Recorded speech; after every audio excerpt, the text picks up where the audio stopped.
मर्यादा में रहें, मर्यादा तोड़ देने से भी आपको लाभ बिल्कुल नहीं होगा। अब क्या बताते हैं कि फिर पीछे तू पशुआ कीजिए, दीजिए बैल बना। आज पुण्यात्माओं, अपने कोई कष्ट होता है हम तुरंत बता देते हैं, डॉक्टर की सलाह लेते हैं, औषधि लेकर के हम निरोग हो जाते हैं। थोड़ी सी पीड़ा होती है हम समाधान प्राप्त कर लेते हैं और फिर हम पशु बन जाएंगे। भक्ति ना करने से दिव्या सोए बली जो रटे हरिनाम, और नहीं तो काट के फेंक दियो यो मुख में भलो नीचा। कितनी वैल्यू बताई है दिव्या की, और इसका सदुपयोग ना करने से फिर कितनी दुर्गति को आप प्राप्त होगे। बैल बनोगे, बैल बनोगे और फिर क्या होगा, जुबान बंद होगी। पुण्यात्माओं, परमात्मा की इस रोशनी से इस दास को जब ये प्रकाश हुआ, परमात्मा की एक एक शब्द, एक एक वाणी हृदय में जगह बनाने लगी और पिछला बीता हुआ इतिहास सामने आने लगा। इस दास का जन्म किसान परिवार में हुआ। घर में खेती करते थे, माता पिता चाचे ताऊ सब मिलकर बैल रखते थे। एक बैल था, उसके पैर में कील लगी। वो कील ऐसी थी लंबी 1-1.5 इंच की, ऊपर से उसकी कैप टूटी पड़ी थी, किसी ने रिजेक्ट होने से गली में फेंक दी, और वो अंधेरे में बैल के खुरों, पिछले खुरों के बीच में घुस गई। 2-3 बार जल्दी कदम रखने से वो बिल्कुल पूरी अंदर चली गई। अंधेरे में पता नहीं चला, हाली को खेतों में ले गया। पैर से बैल लंग कर रहा है, लेकिन हाली ने इस दृष्टिकोण से उसको रेस्ट नहीं दिया, क्योंकि वो वैद्य, जो देसी वैद्य होते थे, वो ये कहते थे कि बैल के नस पे नस चढ़ जाने से कई बार पैर में लंग हो जाती है, तो उस बैल को रेस्ट नहीं देना चाहिए, उसको चलते ही रखना चाहिए। गति करते रहने से वो अपने आप उतर जाती है, सेट हो जाती है। इस दृष्टिकोण से हाली ने उस बैल को सारा दिन प्रयोग किया, रोका नहीं। शाम तक उसका पैर सूज गया, सोजश आ गई और 3 पैरों से वापस आ रहा है। सुबह उठा नहीं, उस बैल को फिर छोड़ दिया गया और दूसरे बैल की व्यवस्था करके हाली खेत में चला गया।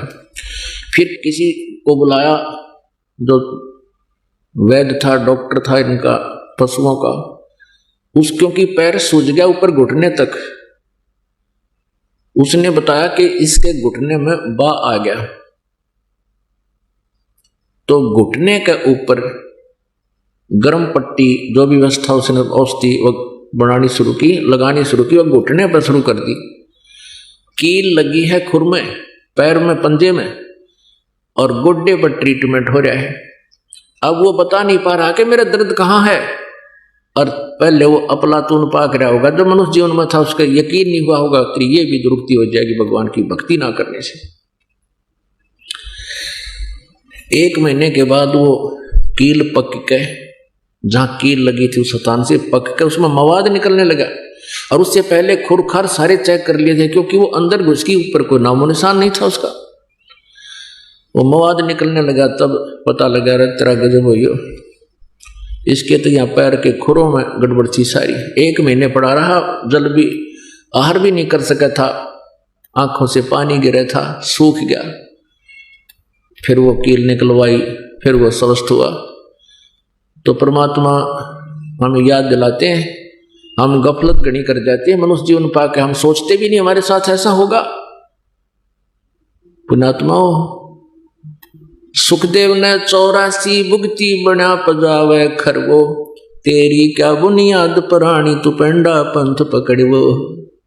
कहते सुखदेव जैसे ऋषि ने भी 84 लाख योनियों का कष्ट उठाया, और तेरी क्या बुनियाद प्राणी तू पेंडा पंथ पकड़वो। पेंडा यानी वो मार्ग, वो पथ, वो रास्ता, वो सत साधना ग्रहण कर जिससे तेरी ये दुर्गति छूट जावे। वो मार्ग ग्रहण कर जिससे तेरी ये दुर्गति बचे, पशु पक्षी की योनियों में ना तू जा सके, सत भक्ति कर। और क्या बताते हैं सुखदेव ने 84 भुगती, और बना पजावे खरगो। सुखदेव जैसे महर्षि भी 84 लाख योनियों में भटकते रहे। सुखदेव ऋषि ने अपने आप बताया एक बार कि मैं गधा बन गया, 84 लाख योनियों भोग रहा था, अंधा हो गया। अंधा होने से मालिक ने मुझे त्याग दिया, लठ मारे गर्ते निकाल दिया। चलता चलता मैं जंगल की तरफ पगडंडी की अटकल सी लगाता हुआ चल पड़ा। आगे एक नाला था, उस नाले में गिरने लगा। मैंने छलांग लगानी चाहिए, मैं बीच फंस गया उसमें, मुंह आगे टेक गया, पीठ पछला हिस्सा पाछे फिट हो गया। ऐसा बन गया जैसे पाइप पुड़ी बन जाया करे। जंगल में दूर स्थान होने के कारण इक्का दुक्का व्यक्ति उस रास्ते से जावा था, किसी ने मुझे निकाला नहीं। मेरे कमर पर पैर रखे, पार होने लगे, मेरी पुली बना ली। 15-20 दिन में भुगत कर भूखा प्यासा वहां प्राण छूटे। अब क्या बताते हैं कबीर परमेश्वर जी के सुखदेव ने 84 भुगती बना पजावे खरगो, खर माने गधा, और तेरी क्या बुनियाद प्राणी तू पेंडा पंथ पकड़वो। अपने आत्माओं कहते हैं अगर यदि इंसान का खुद ना यकीन होए तो पिछले इतिहास दोहरा लेने चाहिए, ताकि आपको ये विश्वास हो जाए कि सचमुच ऐसा कहर हमारे ऊपर बहुत बार टूट चुका है। इसके लिए आप जी को एक एग्जाम्पल दिखाते हैं, एक सैंपल दिखाते हैं। महावीर जैन नाम के एक महापुरुष हुए हैं और उसके जीव की कितनी दुर्गति हुई उन्हीं की पुस्तक में विद्यमान है और वो सत्य है। अभी आपको दिखाते हैं। पुण्यात्माओं, परमात्मा की भक्ति प्रत्येक आत्मा करने की चेष्टा कर रही है, लेकिन सत भक्ति ना मिलने से, पूरा संत ना मिलने से वो भक्ति करके भी अपना जीवन नष्ट कर जाते हैं। आपको दिखाते हैं जैन धर्म का इतिहास। पुण्यात्माओं, इस प्रकार तुलनात्मक तरीके से हम देखेंगे, इसको आलोचना ना जाने, एक बहुत ही जो ना परोपकारी प्रयत्न समझे इस दास का। आलोचना वो होती है तो झूठी निंदा करे, किसी के बारे में बुराई करके उससे दूर करने की चेष्टा करे अपने स्वार्थ सिद्धि के लिए, नहीं परमार्थ के लिए। जो इन महापुरुषों की जीवनी में लिखा है दास केवल पढ़कर सुना रहा है और आपके रूबरू भी कर रहा है। कोई नो सोचा भी, क्योंकि पहले हम भ्रमित बहुत कर रखे हैं इन्होंने। सदग्रंथ कुछ बताते थे, ये उनकी सच्चाई ना बताकर हमारे को गलत ज्ञान सुनाते रहे। हमने सोचा ये विद्वान पुरुष हैं, सच बोल रहे होंगे। इसलिए दास चाहता है कि दूध का जला हुआ छाछ को भी फूंक मारता है। इसलिए सदग्रंथों के भी आपके रूबरू दास साथ साथ करा रहा है। और आधुनिक जो टेक्निक है, जो परमात्मा ने आधुनिक तकनीक हमें दी है, प्रोजेक्टर की भी, ये इसीलिए दिए हैं दाता ने, ना पहले कोई नहीं इनके समझ में आई। ये मनुष्य सत्र की ये खोज नहीं है, ना 4 युग हो गए आज तक कोई विमान बना पाए, ना कुछ और नहीं करा। ने एक रेड में 6 खेतर जोड़ कर रथ बना कर घुमाया करते, कितने काट ले जाया करते। तो ये इसलिए दिया परमात्मा ने कि आप जी परमेश्वर पहचानो और पीछा छुड़वाओ, क्योंकि अब ये पीक टाइम आ गया भक्ति का, या बिचली पीढ़ी चल पड़ी और अब पूरे विश्व में ये ज्ञान फैलेगा।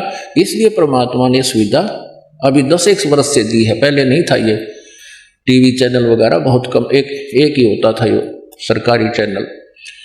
तो ये परमात्मा की कृपा आपके ऊपर है। तो ये दास तो पढ़कर सुना रहा है। अब आपको दिखाते हैं जैन धर्म का इतिहास। ऋषभदेव जी, श्री ऋषभदेव जी जैन धर्म के प्रवर्तक हैं और उन ऋषभदेव जी को पूर्ण परमात्मा मिले थे आकर के, क्योंकि परमात्मा कहते हैं गोता मारूं स्वर्ग में जा बैठूं पाताल, और कह कबीर ढूंढता फिरूं अपने हीरे माणिक लाल। ये राजा थे, बड़े नेक व्यक्ति थे, परमात्मा की चाह इनके हृदय में गणी थी। तो परमेश्वर ने जाके इनको ज्ञान दिया कि जो साधना ऋषभदेव आप कर रहे हो ये मोक्ष मार्ग नहीं है। गरीबदास जी ने अपनी वाणी में लिखा है कि ऋषभदेव का आया कवि नामे करतार, वो कवि नाम का करतार कबीर देव ऋषभदेव के गया था और ये बताया था मैं वो कवि हूँ, वो कवि देव हूँ। कवि देव, कवि साहब जिसको हम कबीर देव बोलते हैं, जो जिसके विषय में वेदों में लिखा है, मैं वो भगवान हूँ। अब ऋषभदेव जी को इस बात का बड़ा विश्वास हुआ कि वेदों में ऐसा ही ये ऋषिगण बताते हैं। तो उन्होंने अपने ऋषि महर्षियों से भी बात की, जो उनके गुरु थे। उन्होंने कहा कि ये झूठ बोलता है, ऐसा कोई विधान नहीं है वेदों में। तो ऋषभदेव जी को भक्ति की प्रेरणा तो बहुत जबरदस्त लगी, भगवान के पाने की एक अविशेष प्रेरणा होगी, क्योंकि परमात्मा ने, पुण्यात्माओं क्या होता है, परमात्मा ने उनके वह जोत जगा दी, भक्ति की प्रेरणा पैदा कर दी। जैसे जो पुण्यात्मा होती हैं उनको 2-4 बातों में ही एक विशेष कसक बन जाती है और भक्ति की तरफ वो अग्रसर हो जाते हैं। जैसे एक जोत होती है, घी होता है कटोरी में, उसमें एक ज्योति लगा दी जाती है और वो ज्योति किसी समय बुझ जाती है, तो उसमें घी विद्यमान है, ज्योति भी विद्यमान है, तो वो तुरंत सींक लगा दे माचिस की, वह जग जाती है। जो पुण्यकर्मी प्राणी होते हैं उनके पिछले अधूरे संस्कार रह जाते हैं, उनके अंदर भक्ति संस्कार हैं, तो तुरंत वो भक्ति पर अग्रसर हो जाते हैं। और जिनके ऐसी पिछली संस्कार नहीं है तो उनको नए सिरे से पहले ये दान धर्म भक्ति करवा कर, सत्संग सुना कर, उनके क्रम बना कर फिर वह जोत जगाई जाती है, शुरुआत उनकी भी हो जाती है। तो एकदम इतनी प्रेरणा बन गई प्रभु के पाने की। परमात्मा ने बहुत ऐसे, जैसे दास साहब को बता रहा, उन्हीं का दिया हुआ ज्ञान, यही ज्ञान उनको सुनाया कि ऐसी दुर्गति होगी, भक्ति नहीं करोगे तो ऐसा हो जाएगा। वो एकदम फड़क के परमात्मा पाने की तरफ हुई।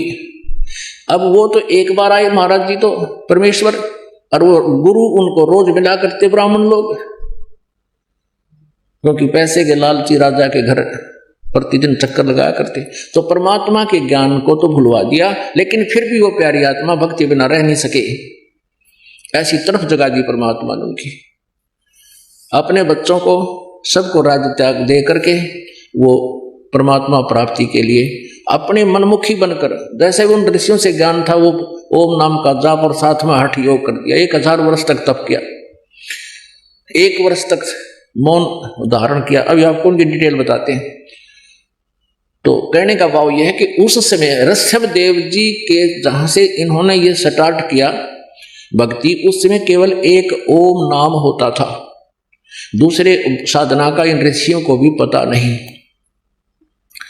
तो ओम नाम का जाप और साथ में हठ योग, जो इस काल ने ब्रह्मा जी को आकाशवाणी से कहा था जब ये कमल के फूल पर बैठा था, तप करो तप करो। ब्रह्मा जी ने 1000 वर्ष तक तप किया। तो वो काल, ब्रह्मा जी ने सोचा कि ये भगवान का आदेश है, लेकिन ये वेदों में प्रमाण नहीं है। वेदों में ज्ञान जो है पूर्ण परमात्मा द्वारा दिया गया है, वो ब्रह्म के अंतःकरण में फीड कर दिया था। ब्रह्म ने समय आने पर उसको बाहर करना पड़ा। उसमें से 5 वेद थे, 4 वेद रख लिए, 1 वेद नष्ट कर दिया, जिसमें बहुत डिटेल थी प्रभु की, परमेश्वर की। उस नष्ट किए हुए ज्ञान को परमात्मा बताने के लिए स्वयं आते हैं। तो अब प्रसंग चल रहा है ऋषभदेव जी का। तो ऐसी प्यारी आत्मा ऋषभदेव जी से ये जैन धर्म चला।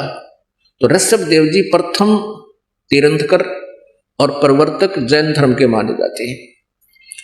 अब इनकी दास ये बताना चाहता है, सत भक्ति ना करने से भक्ति करते हुए भी दुखी रहे प्राणी। ये देखिएगा, जैन संस्कृति कोश, जैन इतिहास, संस्कृति, कला एवं पुरातत्व, ये कहां से छपा है? जैन संस्कृति कोश, जैन इतिहास, संस्कृति, कला एवं पुरातत्व, प्रथम खंड। लेखक है प्रोफेसर भागचंद्र जैन भास्कर और समति प्राच्य शोध संस्थान नागपुर, कला एवं धर्म शोध संस्थान वाराणसी। ये पूरा पेज देखो इसका। अब ये प्रकाशक है जैन संस्कृति कोश, प्रथम खंड। लेखक है प्रोफेसर भागचंद्र जैन भास्कर, प्रकाशक ये दोनों मिलकर हैं।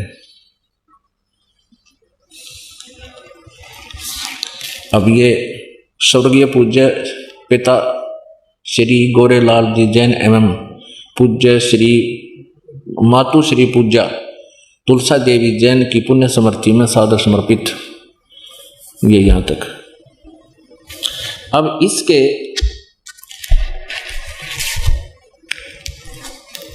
ये देखिएगा 175 पृष्ठ पे, ऋषभदेव के पौत्र मारीची, भरत के पुत्र, जो पुराण में वैदिक धर्म के प्रवर्तक माना गया है। ये जो मारीची है इससे वैदिक धर्म चला था। अब ध्यान से देखना पुण्यात्मा, आप बहुत इंटेलिजेंट बालक हो, अब कंप्यूटर तक बना लिया आपने, तो ये तो बहुत आसानी से समझ सकते हो। ऋषभ देव के पौत्र यानी पोते मारीची जो भरत के पुत्र थे, और जिसको मारीची को पुराण में वैदिक धर्म का प्रवर्तक माना गया है। यही मारीची जैन परंपरा में आगे चलकर महावीर जैन यानी वर्धमान बना, महावीर जैन हुआ। यही आत्मा मारीची वाली जो ऋषभ देव के पौत्र थे, पोते। अब आगे देखते हैं जैन धर्म का, ये देखो 176 पृष्ठ पे, जैन धर्म का विकास इतिहास। तीर्थंकर ऋषभ देव की जीवन घटनाएं। तीर्थंकर ऋषभ देव अंतिम कुलकर नाभिराज के पुत्र थे। उनकी माता मरु देवी थी। वे इक्ष्वाकु वंशी नाभिराज अयोध्या के एक लोकप्रिय राजा थे। तरुण होने पर नाभिराज ने ऋषभ देव का विवाह सुनंदा और सुमंगला से कर दिया। दो पत्नियों से विवाह कर दिया। सुनंदा ने तेजस्वी पुत्र बाहुबली और पुत्री सुंदरी को जन्म दिया। 2 संतान हुई। और सुमंगला ने भरत सहित 99 पुत्रों को और ब्राह्मी पुत्री को जन्म दिया। यानी ऋषभ देव का 100 पुत्र 2 बेटियां थी। समय आने पर ऋषभ देव ने भरत को अयोध्या का, बाहुबली को तक्षशिला का और शेष युवराजों को उनकी योग्यता अनुसार राज्य सौंपकर संसार त्याग दिया। और यानी मरे नहीं, अपना घर त्याग दिया। दीक्षा लेकर यानी किसी ऋषि से दीक्षा लेकर साधना में लीन हो गए, गुरु बनाकर। साधना काल में पाणिपात्री ऋषभ देव 1 वर्ष तक निराहार रहे, कुछ नहीं खाया 1 वर्ष तक। बाद में बाहुबली के पौत्र श्रेयांश कुमार ने इक्ष्वाकु रस देकर उनकी इस निराहार वृत्ति को तोड़ा। लगातार 1000 वर्ष तक तपस्या करने वाले मुनि ऋषभ देव, फिर 1000 वर्ष तक तपस्या की। मुनि ऋषभ देव ने अंत में केवल्य ज्ञान प्राप्त किया। केवल ये 4 मुक्तियां होती हैं, उसमें से केवल्य ज्ञान इनको प्राप्त हुआ। धर्म देशना प्रारंभ की, नाम देना शुरू कर दिया। प्रथम धर्म देशना यानी प्रथम उपदेश किसको दिया? भरत के पुत्र मारीची को दिया। यानी अपने पौत्र मारीची को दिया। और यही मारीची आगे चलकर महावीर जैन बना, जो बाद में 24 में तीर्थकर महावीर बने।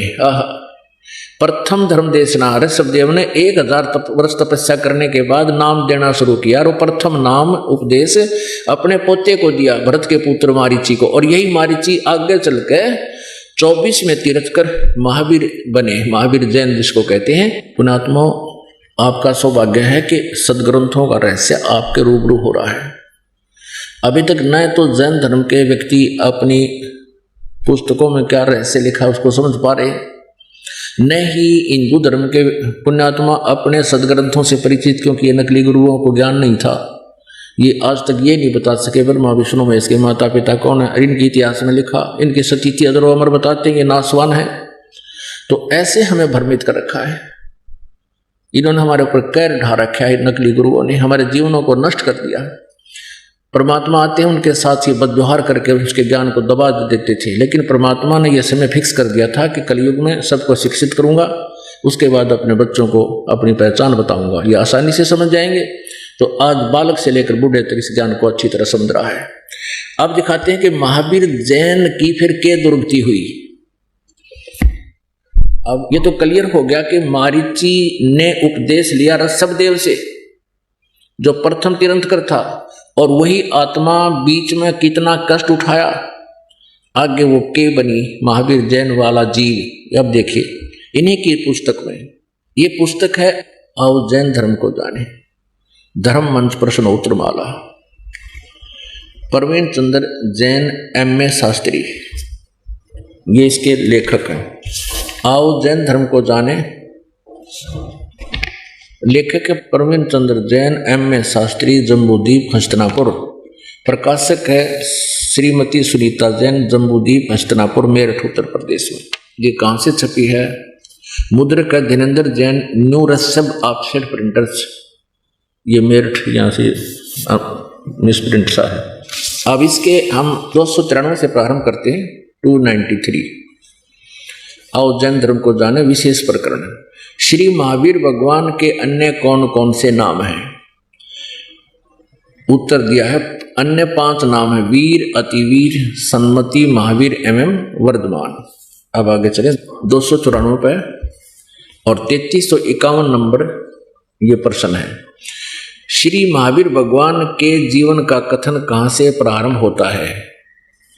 पुरूरवा नामक भील की पर्याय से, यानी मारीची से पहले ये एक भील था, उससे पहले क्या था वहां तक इनको लेखा नहीं, यहां तक से शुरू किया नहीं। तो पुरूरवा भील कौन था और उसने क्या किया?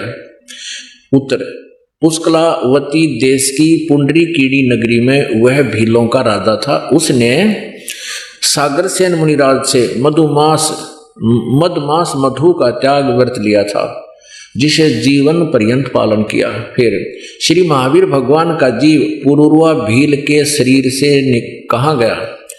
पर्याय से, पहले सौधर्म स्वर्ग में एक सागर की आयु वाला देव हुआ। पहले स्वर्ग के बाद श्री महावीर भगवान का जीव किस पर्याय में गया? उत्तर, अब उस पहले तो यहां से शुरू किया है ना, एक भील था यो, फिर भील के बाद यो एक स्वर्ग में गया, उसके बाद फिर भरत चक्रवर्ती की रानी अनंतमती से मारीची नामक ज्येष्ठ पुत्र हुआ। ये मारीची वही है ऋषभ देव का पोता, और यही आगे चल के ये जीव महावीर जैन बना पुत्र हुआ। मारीची के शरीर से महावीर भगवान का जीव किस पर्याय को गया? ब्रह्म स्वर्ग में देव हुआ। अब देखो, ऋषभ देव से उपदेश लेकर, उस महान आत्मा से उपदेश लेकर ये स्वर्ग में चला गया, क्योंकि ओम नाम का जाप पहले दिया जाता था, और ओम से ब्रह्म लोक की प्राप्ति होती है। ब्रह्म लोक को होते स्वर्ग लोक, महास्वर्ग, ब्रह्म स्वर्ग को हो। ब्रह्म स्वर्ग के बाद श्री महावीर भगवान का जीव किस पर्याय में गया? अयोध्या नगरी में कपिल ब्राह्मण की काली स्त्री से जटिल नामक पुत्र हुआ। फिर स्वर्ग में गया। फिर सूत्र नामक गांव में अग्निभूत ब्राह्मण की गौतम स्त्री से अग्निशय नामक पुत्र हुआ। फिर स्वर्ग में गया। फिर भरत क्षेत्र में फिर अग्निमित्र नामक पुत्र हुआ। फिर महेंद्र स्वर्ग में गया। हम अपने काम की बात पर आते हैं। 295 पर मंदिर नगर में सालका ब्राह्मण की पत्नी से भारद्वाज नामक यही पुत्र, भारद्वाज भी यही ऋषि हुआ पुत्र। और फिर भारद्वाज के शरीर से महावीर भगवान का जीव कहाँ गया? महेंद्र स्वर्ग में देव हुआ, उस महास्वर्ग में, ब्रह्मलोक में। फिर महेंद्र स्वर्ग से महावीर भगवान का जीव कहाँ गया? इतर निगोद में एक सागर की आयु वाला निगोदिया जीव हुआ। निगोद से निकलकर श्री महावीर भगवान का जीव कहाँ गया? है अनेकों भाव यानी शरीर धारण किए जीव अनेक योनियों को प्राप्त हुआ। कैसे? 1000 बार आक वृक्ष के जीवन भव, और 80,000 सीप के भव, 20,000 नीम वृक्ष के भव, 90,000 बार केली वृक्ष के भव यानी केले के वृक्ष बना, 3,000 बार चंदन वृक्ष के भव, 5 करोड़ बार कनेर वृक्ष के भव, 60,000 बार वैश्या के भव, वैश्या, और 5 करोड़ बार शिकारी के शरीर भव, और 20 करोड़ बार हाथी, 60 करोड़ बार गधे के भव, ओ तेरा गजब भैया, 30 करोड़ बार कुत्ते का जीवन, 60 करोड़ बार नपुंसक के भव, 20 करोड़ बार स्त्री के भव, 90 लाख बार धोबी के भव, 8 करोड़ बार घोड़े के भव, 20 करोड़ बार बिल्ली के शरीर भव, और 60 लाख बार गर्भपात से मरण है, माँ के पेट में मर गया, और 80 लाख बार